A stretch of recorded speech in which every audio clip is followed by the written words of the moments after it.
अस्सलामुअलैकुम वरहमतुल्लाहि वबरकातुहू। अल्लाह तबारक व तआला दे सोहने ते बाबरकत नाम तो शुरू करना जिहड़ा तमाम जहाना दा मालक है ते मेरे सजना दा ते बेलियां दा की हाल चाल है। त्रकड़े हो त्रकड़िया रहना है। तो जनाब अज दी वीडियो दा आगाज़ करने है।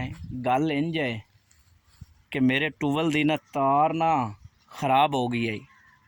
तकरीबन खम्मा नज़र आ रहा है, उत्थों जनाब ना आंदी है तार। ते जिहड़ी वो तार है ना, वो किसी बंदे ने ना अपनी ज़मीन इचों ना नाले ते अग ला दी। जिहड़ी नहीं कणक दा जिहड़ा हुंदा है दूसरा पोसा उन्होंने साड़न वास्ते। तो जदों उन्होंने अग लाई ना तो मेरी तार भी गई है सड़। तो तार बिजली की सड़ गई है। तो वह लियांदी नवीं, तो हुण मिस्त्री नूं लियांदा है। तो मिस्त्री नूं लिया के जनाब ते तार नवीं पवा रहा। तो नवीं पवा के ना तो टूवल चलाउणा है। तो टूवल चला के ते पनीरी कड्ढनी है, मुंजी दी पनीरी। तो वह जनाब जदों पनीरी गढ़ लैनी है तो फिर उनकी करनी है खिदमत। तो खिदमत करके वो 30 या 40 दिनों के अंदर तैयार हो जासी। तो उस तो बाद लाउणी आपां मुंजी। तो जदों मुंजी लाउणी है ना तो उस पक जाना है, तैयार हो जाना है।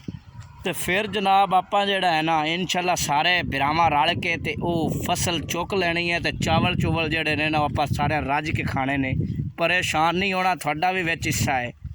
तो इंशाअल्लाह जिहड़ा तुहाडा हिस्सा है ना थानू लाजमी मिलसी।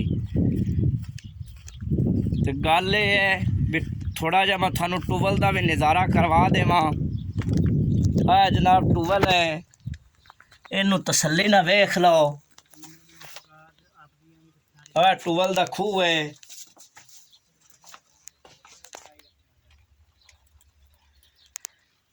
ते अज दी सूरत हाल जनाब है ये।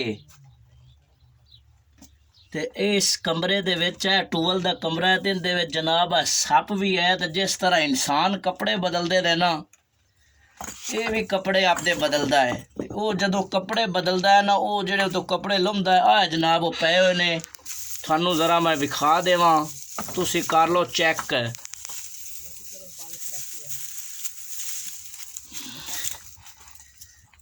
मैं जनाब ना गल्लां तो आउंदियां रहनियां ने। आयो जिहड़ा सप है ना, उनका कपड़ा जनाब ला के आ सुट गया है। इनू तसल्ली ना वेख लो, फिर ना कोई गल रह जावे। ते अल्लाह ताला ना मेरे दोस्तां नू ते बेलियां नू ते सजना नू हमेशा खुश रखे। ते बेलियां हो ते सजना हो, आपदा ख्याल रखना है, परेशान नहीं होना। तो खाना पीना जिहड़ा है ना वो चंगा खाना। तो गर्मी तो ज़रा बच के, वो ना वे किसी नू गर्मी दी लग जावे फेट। तो जदों फेट लग जाती ना बंदा तां बड़ा औखा हुंदा है। तो अल्लाह निगहबान।